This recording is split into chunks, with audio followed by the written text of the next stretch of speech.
चलिए दोस्तों बात करते हैं सिकुड़नई क्वेश्चन के बारे में। इस क्वेश्चन में एग्जामिनर ने कहा एक वस्तु को एक निश्चित मूल्य पर बेचा जाता है, यदि इसे इस मूल्य के 33 सही 1/3% पे बेचा जाता है तो 33 सही 1/3% की हानि होती है।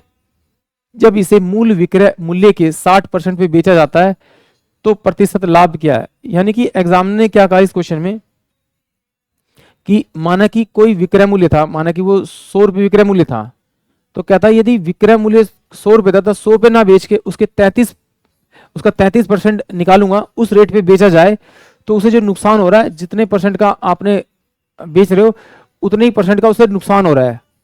और कह रहा है यदि मूल जो विक्रय मूल्य जो आपने एज्यूम किया था विक्रय मूल्य, अगर उसका 60% निकालोगे तो मूल कीमत पे उसको कितने परसेंट का प्रॉफिट या लॉस होगा, वो एग्जामिनर ने मुझसे पूछा है। तो यानी कि अगर ये क्वेश्चन समझ में आएगा तो क्वेश्चन बड़े आसानी से हो जाएगा। चलिए मैंने एक्सप्लेन किया, थोड़ा मे भी हो सकता है कम समझ में आए, बट जब इसे सोल्व करेंगे तो बड़ा अच्छे समझ में आएगा।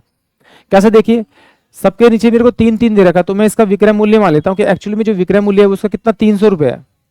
ठीक है, अब एग्जामिनर कह रहा है कि उसका ना 33 सही, उसको जो बेचा 33 सही 1/3% पे बेचा गया इस पूरे को, तो 33 सही 1/3% निकालूंगा तो ये मेरे पास कितना आ जाएगा आपका 100 बटे में आपका 300 आ जाएगा आपका।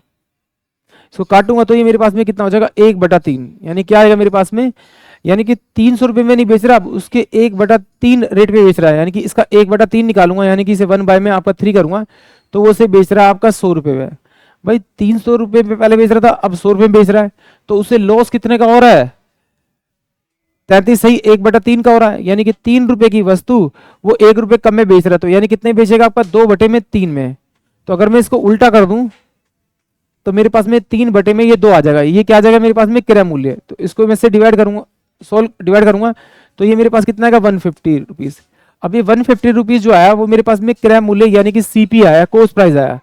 बट एग्जामिनर कह रहा है कि नहीं, जो विक्रय मूल्य एक्चुअली में 300 रुपए, उसका 60% बेचा उसने, यानी उसके 60% के बराबर बेचा, तो इसका 60% निकालूंगा तो यानी कितने बेचा उसने 180 रुपए में। अब वो पूछ रहा है कि इसको प्रॉफिट या लॉस हुआ। भाई 150 रुपए की चीज है, वो 180 रुपये बेच रहा है, तो भैया उसको सिंपल सी बात है प्रॉफिट होगा, कितने का प्रॉफिट होगा 30 रुपए का प्रॉफिट होगा। किस पे होगा 150 रुपये होगा आपका, इनटू में 100 करेंगे इसको आपका, तो इससे ये जाएगा 3 पंजे 15 और 5 दूनी 10, यानी 20%। यानी कि ऑप्शन जो मेरे पास में आपका सी होगा वो इस क्वेश्चन के लिए करेक्ट होगा। आई होप आप सभी क्वेश्चन समझ में आया होगा।